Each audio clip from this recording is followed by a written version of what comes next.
In the name of the Father, and the Son, and the Holy Spirit, one God, Amen. We passed the middle Sunday of the Lent, and now this is the fifth Sunday, the lame man or the paralyzed man. And the story, we all know about it.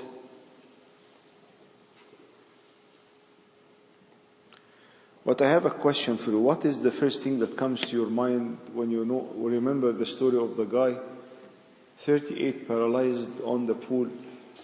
What is the first thing that comes to your mind?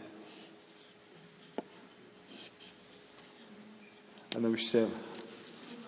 Too long. Yeah, 38 years is too long. What else?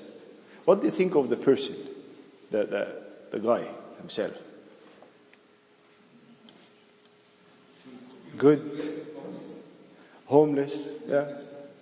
Some homeless, depressed man. Anything else? Good man, bad man. Yeah, he had hope. He was helpless.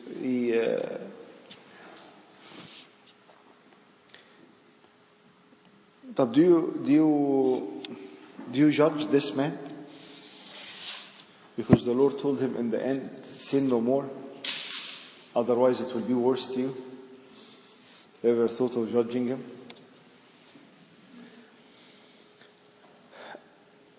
For many years I have been thinking of the lame man as okay, يعني قاعد على البركة. He's sitting on that place. The Lord came. He was helpless. He didn't have any options. So the Lord told him, do you want to be healed, and the rest of the story. But for St. John Chrysostom, it's a completely different setting. This man has inspired Qudis Yohanna Zahabi al-Fam in many ways, to the extent that he said that this man is the icon of perseverance. If you want to put perseverance in an icon, this man is the icon of perseverance, based on St. John Chrysostom saying. In that morning, I think of this is a season, thousands of people are going to the lake. Everybody is waiting for the lake that will be moved by an angel, and the first one will be thrown in the lake. He will be healed. Do you know what was the lake used for? They were cleaning up the sheep in that lake. So they take the sheep that is going to be offered as a sacrifice, they clean it up in this lake. It's very bad smell, it's intolerable. It doesn't make sense. And in the beginning of that day, definitely he was not there for forever. He went to the place that he was living in, if he had. And people told him, do you remember the miracle that happens every year alone? Which one? The angel that come and poke the water, and the one who is dropping or the one who is jumping in first will be healed. And there is a message that the lake that is not clean, with the power of God, is giving source of healing. لما واحد بيبقى عنده تعويرة ولا قوي, يقول لك don't touch anything unclean because it will infect the injury or the wound. But now we are speaking about a lake that is completely unclean, but God is making miracles so as to know that it is the power of God, not the power of anyone else. But in that morning, that guy, they told him, come and we will carry you all the way to the lake. طب ده أنا paralyzed. طب there are many people who they can walk a little bit. Many people, someone who will be able to jump first. Thousands of people are there. Taking the decision in that morning to go to the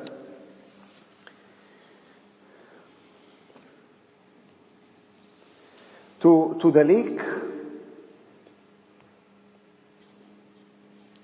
into the time of the pool, to stir it up. Then whoever stepped in first after the stirring of the water was made well of whatsoever disease he had. Taking taking the decision to go all the way to the pool is not an easy decision. We think, he just went. No, it wasn't an easy decision. It was a decision full of what? Hope. It was a decision full of hope. Unbelievable when you see someone, there is no way. How you are going to get healed? No way. His chances is almost slim. Is almost none. But there was hope. So St. John Chrysostom said this: the perseverance of this 38-year paralytic man serves as an example to those who give in too easily. جهاد أو الperseverance بالعربي إيه؟ جهاد أكتر؟ مثابرة الراجل ده in his life is giving us an example to those who lose hope very easily. Because sometimes or many times we lose hope very easily. لا ما فيش فايدة, there is no hope, there is no way things will change. When their prayers are not immediately answered, this is St. John Chrysostom saying, the perseverance أو مثابرة this 38-year paralytic man serves as an example to those who give in too easily when their prayers are not immediately answered. Because this guy has been praying for 38 years to get healed and he was never healed. Why we lose hope? Many times we are praying for something and no change. Nothing is happening. We have been praying for this problem, chronic situation for years and years and years and nothing is happening. Many previous failures that I have seen or I have done or I have gone through and I lose hope. Focus on our weaknesses. Focus on the situations that is around us. Having little faith. Feeling down. All of this is adding for us to not have hope. St. John Chrysostom continued and said,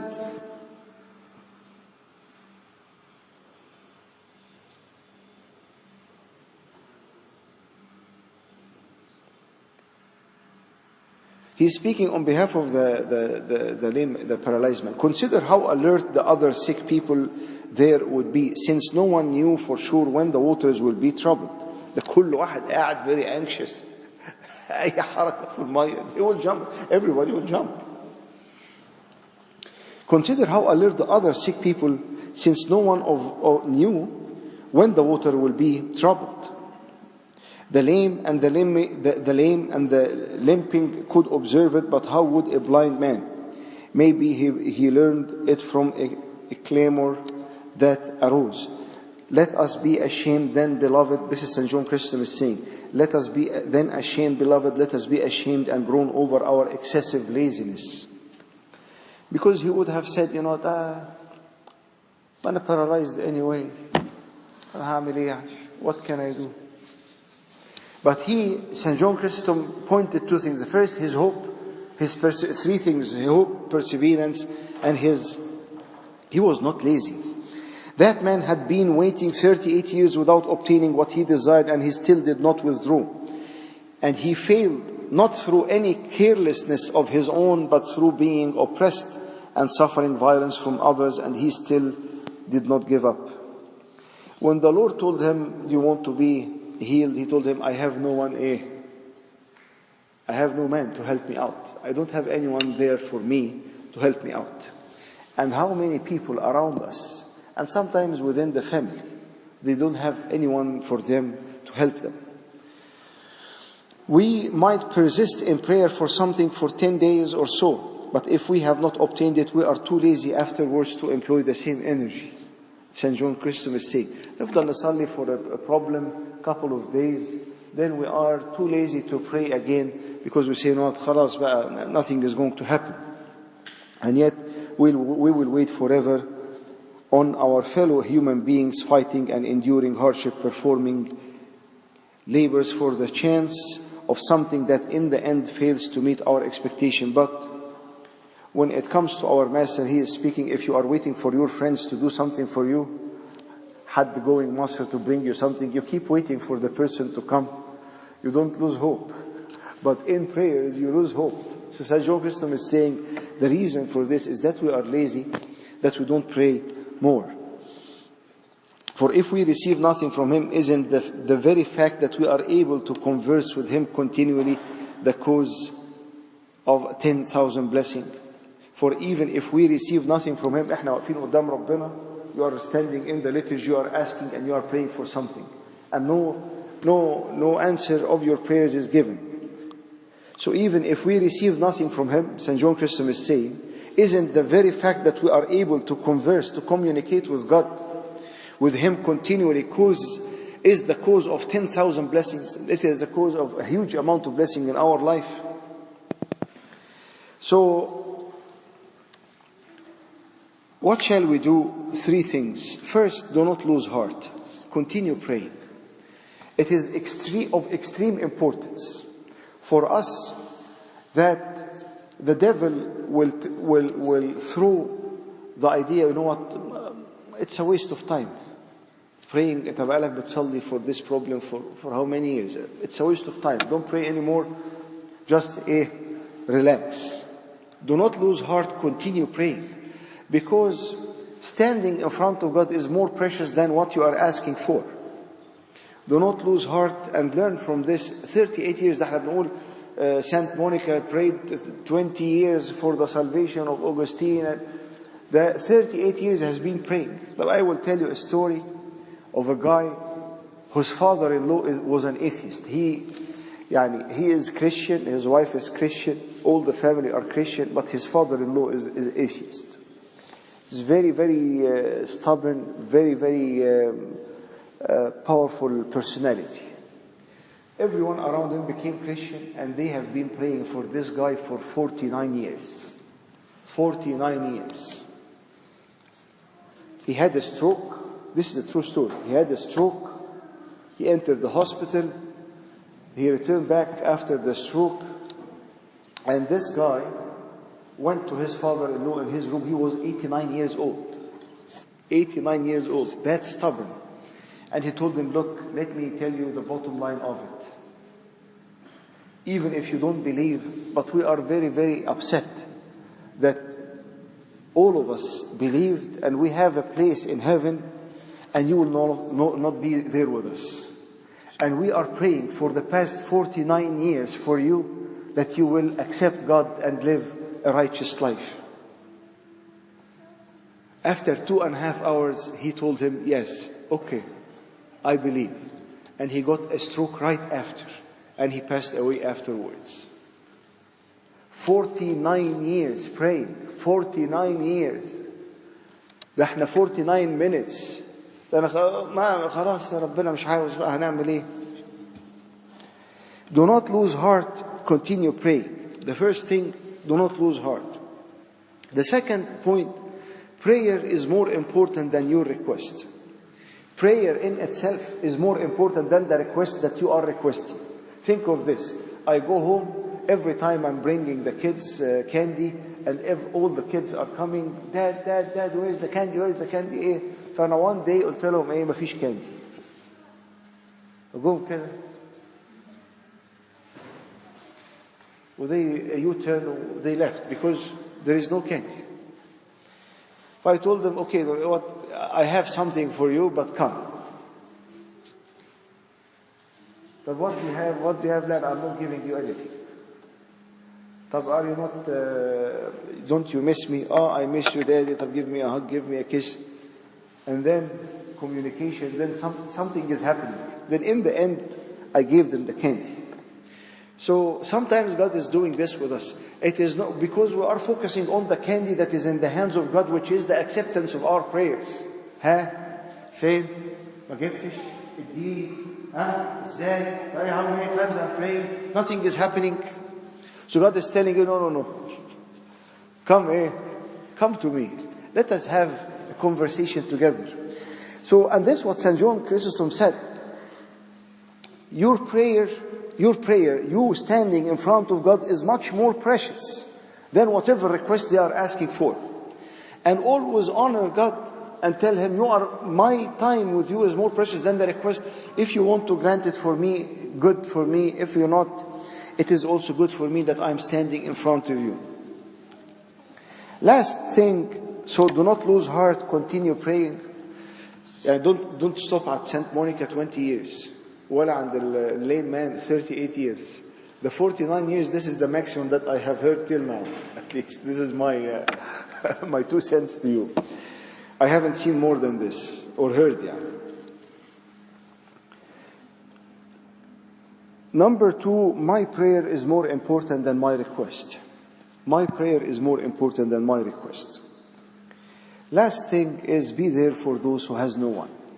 Try to screen when you are in school, when you are with people, when you are in your family, you will find people who has no one. مش لازم يبقى واحد homeless in the end of nowhere that no one is there, really there for them. Sometimes they are very close. Sometimes they are home and they are embarrassed to ask, or they are embarrassed to request help, or they feel that they are alone, or they feel that they are not cared for. Be there, screen, and be there for those who has no one, because by this you might be doing, or you might be seeing Christ. I will end with a story of it happened in Egypt, and I said this story a couple of times before, but I don't know if you heard it or not. This story about a very famous physician attending the Eid, Laylat al-Eid, the feast night of the resurrection in the cathedral. And it's like a very, very big event. You go with the VIP invitation, security all over the place. And they finish the liturgy around 3 or 4 a.m. So we used to finish the liturgy in home. You go, and after eating, still the liturgy is ongoing. So this man was entering through the security gates. There was an old man passing beside him, requested to go to the cathedral. The security guys told him, no, you cannot get in. So the doctor said, no, try to get him in. The security people told him no. So he promised, because he was very well known, he promised that he's going to take care of this old man all the way with him till the liturgy ends. So he took him beside him. He stayed beside him all the liturgy. They took communion, finished the liturgy, going back home. And the doctor is asking the old man, where are you heading? He told them, I'm leaving. He told them, do you have a place to go? He told them, I'm fine. He told them how you are going to spend the night. You are not going to even eat. He told them, come with me. So he took him with him in the car. He went all the way. He had a 2-story building. So the first story is the office, is the clinic. The second story is where he lives. So he went to the second story. He knocked on the door. All the family is waiting for him. The wife saw the doctor and an old man who looked not dressed that well. So she opened the door. She pulled her husband and she closed the door in the face of the guy. And she rebuked her husband big time. In front of you are always ruining our feast. You are always making us miserable. You are always bringing those weird people. He told her, just calm down. It's Laylat al-Eid. Give me a plate. To me, prepare a plate for the guy. I will go downstairs in the office. I will eat with him. It is very embarrassing that we are telling him not to go in. So she told him, okay. He went to the office. He stayed with the man. They brought him the food. They started, there was a loaf of bread, and he told them, okay, please pray before we eat. And he didn't pray. The doctor prayed, and when the old man took the loaf of bread and broke it, he saw the scars or the marks of the nail, and he disappeared. And it was Christ. It was Christ that appeared to that man, and it was Christ that has been rejected by all the family because he is not that good enough. This is a true story. When you look to those who are around us they don't have anyone, you are doing this to them, and you are doing it to Christ, because كما فعلتم بأحد هؤلاء الأصغر فبي فعلتم. The Lord said, as you have done this to my little children, you have done it to me. He's taking it personal in this manner. So, number 1, do not lose heart. Keep praying, even if it is for the 49 years. Number 2, learn from that lame man or paralyzed man, his perseverance. He refused to be lazy and he had hope. Number 3, search.